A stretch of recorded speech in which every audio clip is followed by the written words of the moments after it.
윤석열 대통령에 대한 두 번째 탄핵 소추안 표결이 내일 오후 4시, 그러니까 이제 24시간도 남지 않았습니다. 정치권의 긴장도 최고조인데요. 자신의 탄핵 표결 하루 전 대통령은 대법관 임명 동의안을 제출하는 등 인사권 행사를 이어갔습니다. 관련 영상부터 만나보시죠.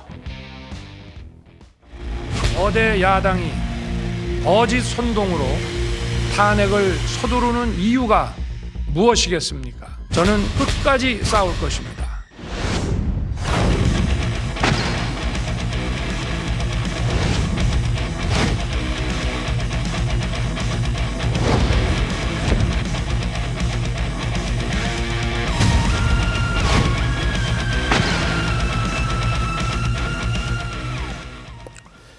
윤석열 대통령, 국방부 장관 후보자도 새로 임명하려고 했습니다만 이건 당사자들이 고사하면서 불발되었습니다. 한기호 국민의힘 의원에게 차기 국방부 장관을 제안했지만 고사했고요. 그에 앞서서 최병혁 사우디아라비아 대사에게도 제안을 했지만 고사했습니다.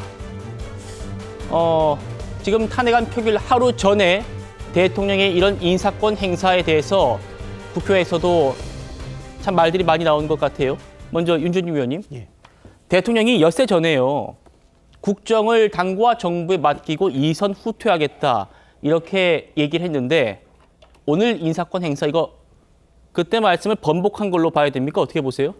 조금 생각이 많이 바뀌신 건 맞는 것 같습니다. 그러니까 기존에는 본인이 질서 있는 퇴진을 어느 정도 당에 일임하고 당이 제안하는 그런 일정을 받아들일 것처럼 말씀을 하셨는데 막상 국민의힘 내부에서 나온 일정이 두 가지 안이 나왔습니다.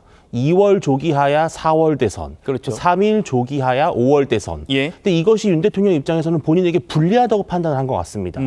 차라리 그럴 바에는 탄핵이라고 하는 어떤 헌법이 정해진 절차를 그대로 밟으면은 최대 180일까지 좀 일정을 미룰 수 있다. 또 그 사이에 본인이 어떤 법리적 공방을 통해서 자신의 어떤 결백을 어느 정도는 입증할 수 있겠다라고 하는 판단을 했기 때문에 생각을 바꾼 것이고 그러한 상징적인 조치가 바로 이번에 인사권 행사인 것 같습니다. 그러니까 대통령으로서의 직무를 정상적으로 행사하고 다만 만약 내일 표결에서 탄핵 소추안이 통과된다면 그렇다면 탄핵 심판과 다른 법리적인 어떤 수사 이런 것들에 최선을 다해서 임하겠다. 전공법을 택했다 이렇게 봐야 될 것 같습니다. 그렇군요. 정옥진 변호사님. 네네. 자, 그러니까 담화 이후에요. 이상민 행안부 장관의 그 사표도 수리했을 때도 논란이었는데 그때는 이제 소극적 권한 행사다. 그러니까 면직안 제가 같은 경우에는. 그런데 이번에는 임명을 하겠다는 거잖아요. 적극적으로 인사권 행사하겠다는 건데 대통령이 탄핵안 표결 하루 전에 이렇게 했다. 이거는 어떻게 의중을 해석해야 됩니까? 글쎄요, 지난주 토요일까지만 해도 대통령 생각은 정리가 되어 있지 않았던 것 같아요. 그런데 그 이후에 국민의힘에서 하야하란 이야기가 딱 나오니까 본인은 하야할 생각이 전혀 없다. 하야를 하나 아니면 탄핵을 당하나 결과는 대통령 입장에서는 똑같은 거 아니겠습니까? 예. 그러니까 태도를 바꾸어가지고 적극적으로 대응하겠다라고 생각을 바꾼 것 같고요. 왜 적극적으로 대응을 하느냐? 어제 대통령 담화문에 그 답이 나와 있어요. 대통령은 지금 어떤 생각을 하느냐. 본인 생각하기에는 탄핵 사유가 없었다. 그렇기 때문에 내일 탄핵 소추가 이루어진다고 하더라도 그것은 부당한 것이다. 이거를 탄핵 심판 절차에서 적극적으로 이야기하면서 싸우겠다. 그 이야기 아니었습니까?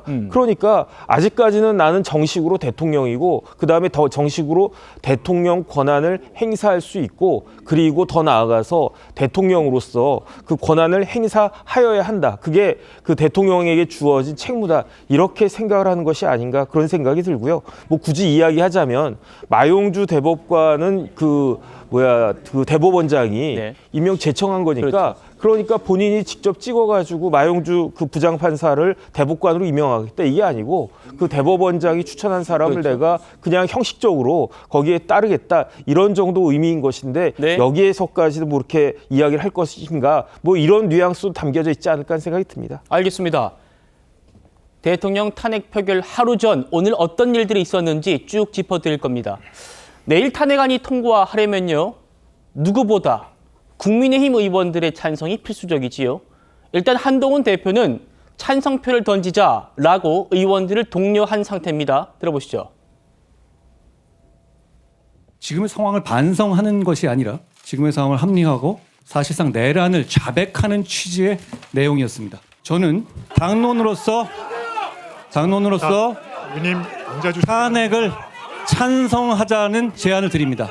대단히 엄중한 상황이고 민주주의의 관점에서도 용납하지 못할 만한 대통령의 담화가 나왔습니다. 그렇기 때문에 대통령의 직무를 조속히 합법적으로 정지시키는데 우리 당이 나서야 한다는 말씀을 당대표로서 드립니다.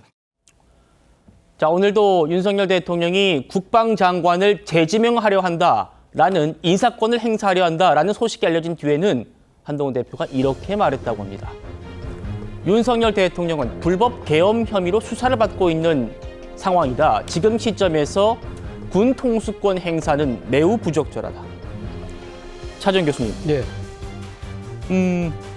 군 통수권자입니다, 아직. 그렇죠? 대통령은. 네. 그런데 지금 시점에서 군 통수권 행사가 부적절하다. 네.